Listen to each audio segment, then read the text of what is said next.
উন্নত চিকিৎসার জন্য লন্ডনে গেছেন বিএনপি চেয়ারপারসন বেগম খালেদা জিয়া। রাত 11:15টায় তাকে বহনকারী এয়ার অ্যাম্বুলেন্সটি হযরত শাহজালাল আন্তর্জাতিক বিমানবন্দর ত্যাগ করে।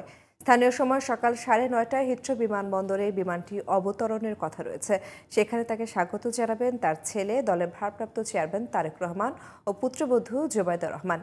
প্রায় 7 বছর পর দেখা হবে তাদের। বিমানবন্দরে ভিআইপি প্রোটোকল দেওয়া হবে তাকে। সেখান থেকে নেওয়া হবে লন্ডন ক্লিনিকে। এর আগে ঢাকায় গুলশানের বাসভবন ও বিমানবন্দরে দলীয় প্রধানকে বিদায় জানান হাজারো নেতাকর্মী। বিস্তারিত জানাচ্ছেন মনিরুজ্জামান। দীর্ঘ প্রতীক্ষার পর 3বারের সাবেক প্রধানমন্ত্রী ও বিএনপির চেয়ারপারসন বেগম খালেদা জিয়া উন্নত চিকিৎসার জন্য রাতে লন্ডন যাবেন।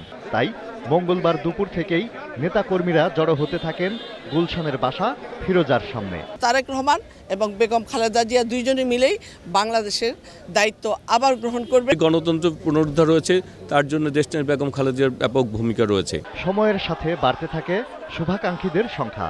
সন্ধ্যা 6:30টায় ফিরোজায় প্রবেশ করেন বিএনপির মহাসচিব মির্জা ফখরুল ইসলাম আলমগীর। প্রায় 20 মিনিট পর বের হয়ে যান তিনি।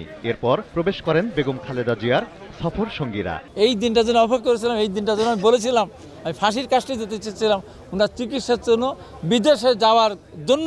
মা সন্তানের কাছে যাচ্ছেন, সন্তান মাকে ফিরে পাচ্ছেন।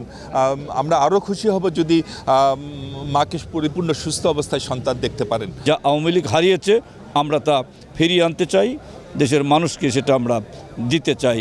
এটাই আমরা বেগম খালেদা জিয়ার সুস্থতার মধ্য দিয়ে আমরা প্রত্যাশা করি। রাত 8:15 গুলশানের বাসা থেকে বিমানবন্দরের দিকে রওনা দেয় বেগম খালেদা জিয়ার গাড়িবহর। এ সময় রাস্তার দুই পাশ থেকে বিএনপি চেয়ারপারসনকে বিদায়ী শুভেচ্ছা জানান নেতাকর্মীরা। তাদের ভিড় সামলে গাড়িবহর গুলশান 2 নম্বর পার হতেই সময় নেয় পৌনে 1 ঘন্টা। গাড়িবহরের সামনে মোটরসাইকেল র্যালি নিয়ে খালেদা জিয়াকে বিদায় জানাতে বিমানবন্দর পর্যন্ত যান হাজারো নেতাকর্মী। গুলশান থেকে বিমানবন্দর যেতে সময় লাগে 2.5 ঘন্টা। বিএনপি চেয়ারপারসনের বিদেশ যাত্রা কেন্দ্র করে বিমানবন্দরে নেওয়া হয় বাড়তি নিরাপত্তা ব্যবস্থা। নেতাকর্মীদের ভিড় সামাল দিতে বেগ পেতে হয় নিরাপত্তা বাহিনীকে। বিমানবন্দরে আনুষ্ঠানিকতা শেষে কাতারের আমিরের দেয়া রয়্যাল এয়ার অ্যাম্বুলেন্সটি মধ্যরাতে বেগম খালেদা জিয়াকে নিয়ে লন্ডনের আকাশে যাত্রা শুরু করে।